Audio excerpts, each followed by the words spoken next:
ఉమ్మడి నిజామాబాద్ జిల్లాలోని ప్రాజెక్టులు భారీ వరదలకు నిండుకుండలా మారాయి. మరింత సమాచారం మా ప్రతినిధి జైపాల్ అడిగి తెలుసుకుందాం.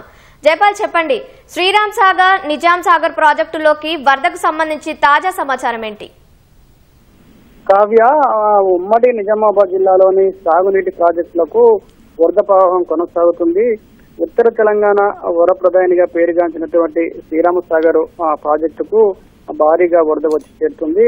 దాదాపు ఎగువ నుంచి 1,50,000 క్యూసెక్ల వరద నీరు శ్రీరామ్ సాగర్ ప్రాజెక్టులోకి వస్తుంది. మనం శ్రీరామ్ సాగర్ పూర్తి స్థాయి నీటి మట్టం చూసుకుంటే 1,091 అడుగులు కాగా ప్రాజెక్టు ప్రస్తుత నీటి మట్టం 1,087.1 అడుగులుగా ఉంది. శ్రీరామ్ సాగర్ పూర్తి స్థాయి నీటి నిల్వ సామర్థ్యం 80.5 టీఎంసీలు ఉండగా ప్రాజెక్టు ప్రస్తుత నీటి నిల్వ సామర్థ్యం 66.783 టీఎంసీలుగా ఉంది. అయితే దాదాపు వచ్చే వరద ప్రవాహాన్ని బట్టి కిందకు నీటిని విడుదల చేస్తున్నారు. అయితే దాదాపు నిన్న మొన్న 2 రోజుల పాటుగా వరద ఎక్కువ దాదాపు 2 లక్షల వరద వస్తే 3 లక్షల ఇన్ఫ్లోను కిందికి దిగువకు వదులుతున్న పరిస్థితి ఉంది. అందుకోసమే దాదాపు 73 టీఎంసీలుగా ఉన్నటువంటి పూర్తి స్థాయి నీటి నిల్వ ప్రస్తుతం 66 టీఎంసీలకు చేరుకుంది.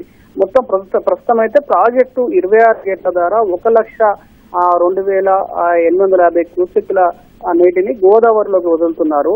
ఉదయం 40 గేట్ల ద్వారా నీటిని దిగువకు వదిలిన అధికారులు వరద కొంత తగ్గుముఖం పట్టడంతో గేట్ల సంఖ్యను 26కు కుదించారు. ఇందిరమ్మ వరద కాలువ ద్వారా దాదాపు 20,000 క్యూసెక్ల నీటిని విడుదల చేస్తుంది. అదేవిధంగా కాకతీయ కాలువ ద్వారా కూడా 5,000 క్యూసెక్లను వదులుతున్న పరిస్థితి ఉంది. అదేవిధంగా విద్యుత్ ఉత్పత్తి కేంద్రాలను కూడా 3,000 క్యూసెక్ల నీటిని వదులుతున్నారు. అదేవిధంగా కామారెడ్డి జిల్లాలోని నిజాం సాగర్ ప్రాజెక్టుకు భారీగా వరద ప్రవాహం కొనసాగుతుంది. ప్రాజెక్టులోకి ప్రస్తుతం 75,000 క్యూసెక్ల వరద నీటి ప్రాజెక్టులోకి వస్తుంది. ప్రాజెక్టు పూర్తి స్థాయి నీటి మొత్తం 1,405 అడుగులు కాగా ప్రస్తుతం 1,403.50 అడుగులుగా ఉంది. ప్రాజెక్టు పూర్తి స్థాయి నీటి సామర్థ్యం చూసుకుంటే 17.802 టీఎంసీలు కాగా ప్రస్తుతం నీటి నిల్వ సామర్థ్యం 15.667 టీఎంసీలుగా ఉంది.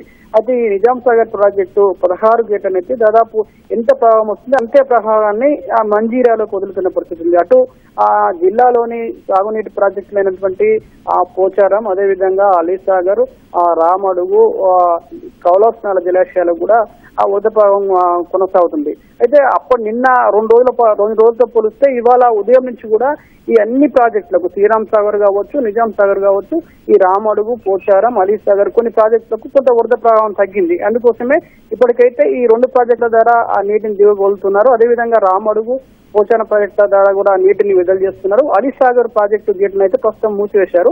ప్రస్తుతం అయితే నిజాం సాగర్ ప్రాజెక్టును 16 గేట్ల ద్వారా 75,000 క్యూసెక్ల నీటిని వదులుతున్నారు. అదేవిధంగా శ్రీరామ్ సాగర్ ప్రాజెక్టు ద్వారా 26 గేట్ల ద్వారా 1,02,800 క్యూసెక్లను అయితే గోదావరిలోకి వదులుతున్న పరిస్థితి అయితే ఉంది.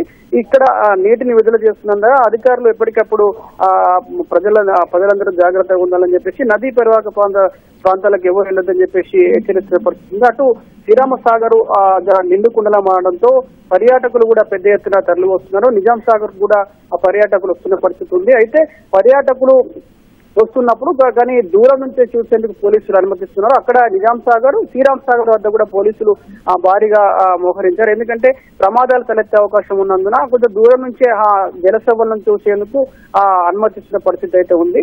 ఇది ప్రస్తుతం శ్రీరామ సాగర్, నిజాం సాగర్ ప్రాజెక్టులకు వరద ప్రవాహానికి సంబంధించిన తాజా పరిస్థితి. ధన్యవాదాలు జైపాల్.